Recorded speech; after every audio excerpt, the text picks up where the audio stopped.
Una de los sentimientos, de las emociones que la inteligencia artificial todavía no tiene es la del arrepentimiento, que tú dices que prácticamente condiciona tu vida y especialmente tu trabajo. Bueno, es que muchas veces vivimos en una época que parece que si tú pides disculpas o sientes vergüenza, parece que estás quedando mal. Como diciendo, mira cómo se está desdiciendo, mira cómo está... Y yo pienso que la vergüenza es el sentimiento humano más esperanzador. Mientras tengamos vergüenza, tendremos esperanza.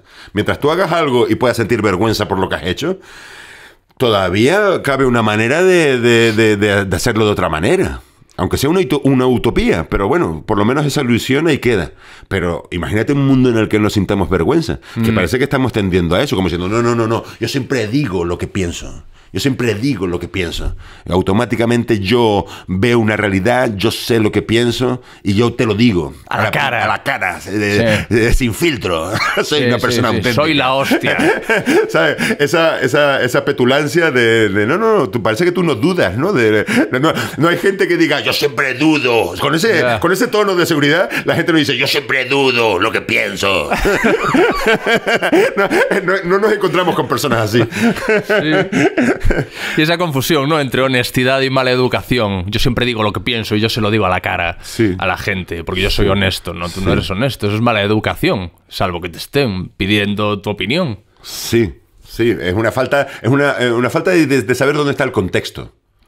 Hay un contexto. Lo que decíamos antes, se te va la cabeza por lo golosas que son las ideas, que parece que se te ocurre una idea y ya tienes que decirla, ¿no? La libertad de expresión parece que se confunde, lo dijimos esto una vez en la vida moderna también, ¿no? Se confunde con obligación de expresión, ¿no?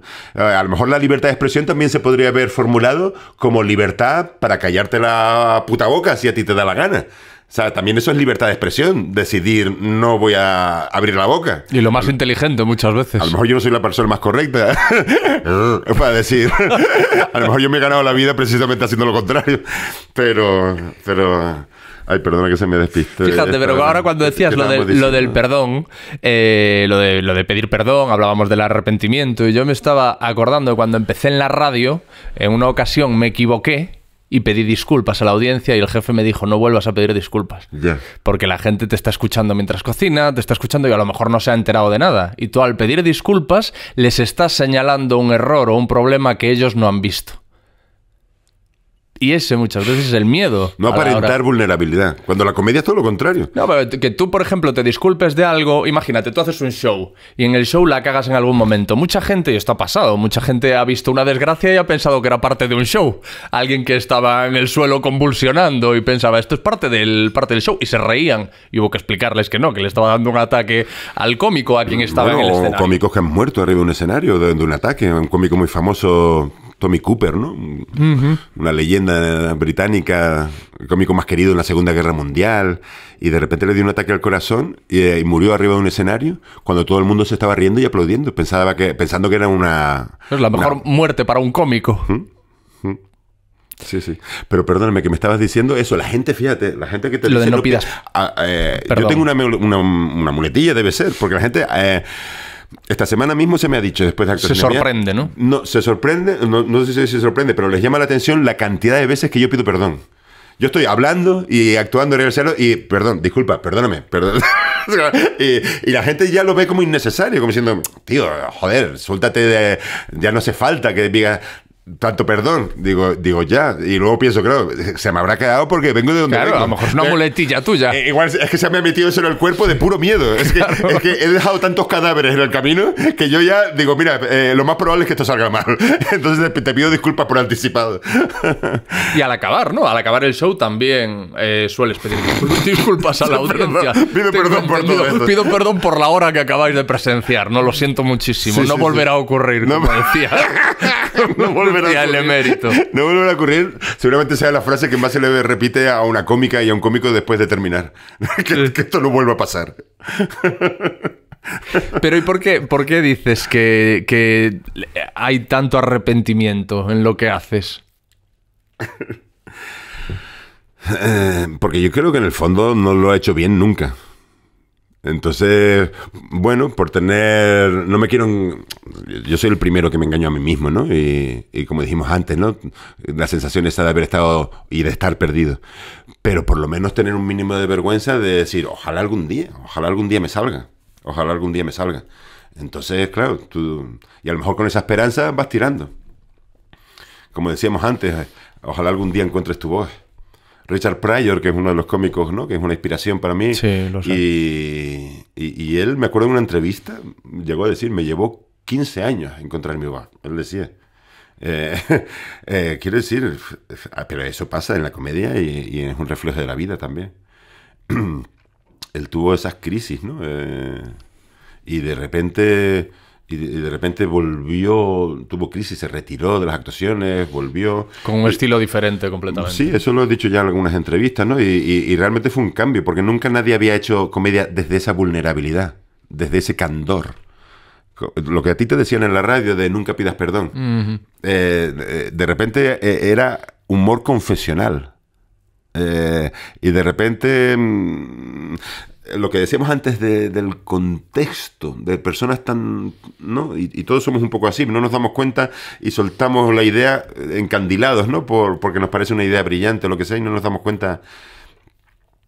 De repente él sentía vergüenza porque yo creo que su voz, y se estaba ganando la vida y estaba triunfando como cómico, pero no era la que le pertenecía de una manera... No se sentía representado por lo que hacía en el escenario. Sí, ¿no? Sí. Entonces hubo una cosa significativa, la palabra nigger, ¿no? Una palabra tan tabú en Estados Unidos y que eso no se podía pronunciar arriba de un escenario. Pues cogió Richard Pryor y cuando volvió de esa crisis empezó nigger. La hizo suya.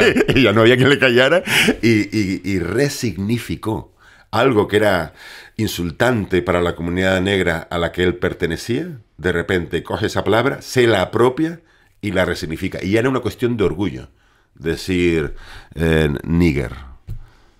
Y yo creo que la comedia puede llegar a eso, puede llegar a coger una realidad que a ti te está de alguna manera oprimiendo y resignificar eso. Resignificar. Muchas veces se dice de hacer un pastel con una mierda. Pues a lo mejor es la dignidad que nos queda.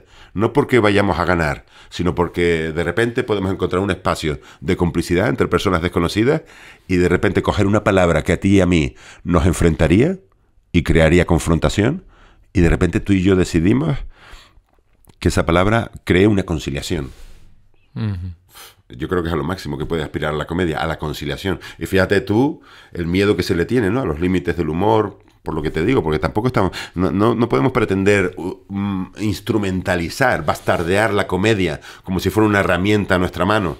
Se dice que la risa es la distancia más corta que hay entre dos personas, pero también existe la orden de alejamiento. Quiere decir, eso es un mono disparando en todas las direcciones. Es un fuego al que nos atrevemos. Está la comedia, y está el sexo, y está el miedo. Y son las tres patas de una mesa. Y son experiencias que nos sacan fuera de la risa, el sexo, un susto. No, de repente aquí un susto nos saca de nosotros mismos, nos saca de la conversación. Y en ese momento, como hicimos antes, estamos en el presente. Tú y yo, cuando nos estamos riendo, de verdad, tú y yo, cuando... Antes prometíamos que íbamos a tener relaciones sexuales y nos llega el orgasmo. Tú y yo, de repente aquí sucede algo, se cae el techo y sentimos ese miedo. Ahí estamos viviendo en el presente. Y en el fondo eso nos gusta. Y son experiencias que, si lo piensas, son experiencias irreales. Se sale de la realidad que tú y yo antes, como dijimos entre comillas, hemos definido que está a nuestro alrededor. Y de repente esa realidad iban dos y se cayó del medio. Esa realidad queda anulada, queda rota. Y de repente vivimos un momento de irrealidad que nos altera, nos saca de nosotros mismos. La risa, el sexo, el miedo y esas experiencias de alteración, fíjate tú, las experiencias que nos sacan de nosotros mismos son las experiencias que luego recordamos como más auténticas. Como esto es la vida. Esto es la vida. O sea, es una experiencia de vida absoluta. Precisamente, ¿qué desajuste tan tremendo hay ahí para pensar que lo que es la vida de una manera auténtica, radical, es precisamente lo que nos saca fuera de nosotros mismos, lo que nos altera.